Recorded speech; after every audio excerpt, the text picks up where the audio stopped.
So we're going to approach our opponent in our wrestling stance. Just to recap our wrestling stance, we're going to have one leg forward, one leg backwards like so, my head slightly lowered, and my toes facing towards my opponent. Now from here, I initiate contact and start working. I'm just going to lower my stance and take both my hands and just reach towards the inside position, and now we tie up, right? We're probably going to tie up in a scenario where we make head-to-head contact. A lot of people tie up, and they do something like this, or they're afraid to make contact with their head, right?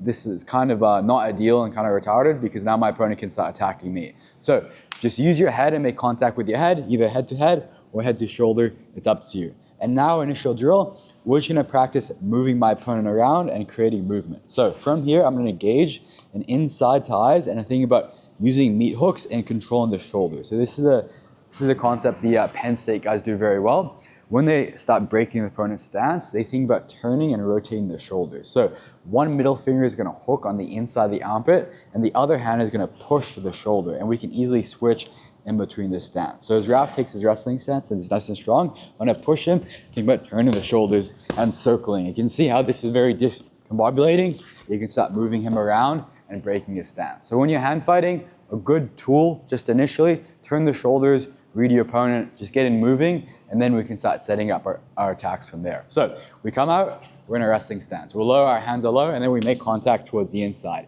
We're using our head to make contact, right? We're not being afraid and just lifting our head up. Your head is the first form of defense. From here, one hand pulls, one hand pushes, and we just turn the shoulder.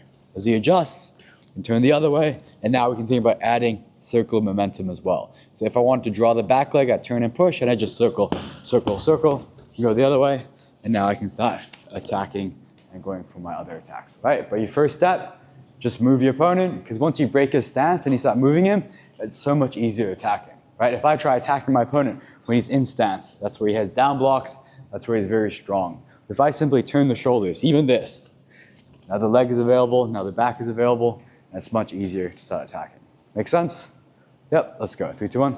So now we're gonna go a little bit more in depth on head position. So ideally, I want to win the head position battle. So when I'm pushing the shoulders, I think it's easier and more realistic to work from a head-to-head scenario and then look to steal a better head position. So this is neutral, right? This is neutral because we're symmetrical. But ideally, if I can steal my head towards the inside, I can step up on the same side of my head. Now I have the advantage in head position because I can control where he moves. Right? I never want to just give up head position like so and have him step the leg up forward because now he has the advantage. Why does he have the advantage? Because my center line is facing that way and his center line is facing towards me. So if I try picking up his leg, it's so awkward because his head is in my shoulder, and if I try pushing him back, he can easily bully me across the mat and start attacking from here. So these are the small, basic battles that you can look to win that will help increase your wrestling and make it a lot easier to control your opponent, right? So if we can steal inside a head position, we can now start dictating how we move our opponent. So we tie up head to head, and we're going from this position. We start turning the shoulders. When I turn the shoulder, I'm just gonna slide my head towards the inside. And now look, I've established inside position within his collarbones with my head. This is very good for me. And now we're just gonna experiment with our inside position. Just so you know, my leg is stepped up on the same side. So if Raf tries picking up my leg and going for a shot, you can see how easy it is for me to just shut down all his offense, right? If Raf tries doing a double leg or anything like that, my head just blocking. If he tries pushing into me, I can easily bully him across the mat and start getting reactions like I am now. And now for me to attack, it's also very easy, right? I can easily pick up the leg because my head is in a great position. I can easily go for the arm drag because my shoulders are very close together, right?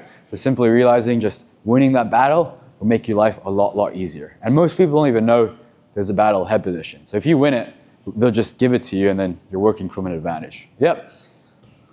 Once again, we tie up here, we push, pull, circle, steal inside head position, and now we can go through our attacks. Make sense? Let's go, 3, 2, 1. So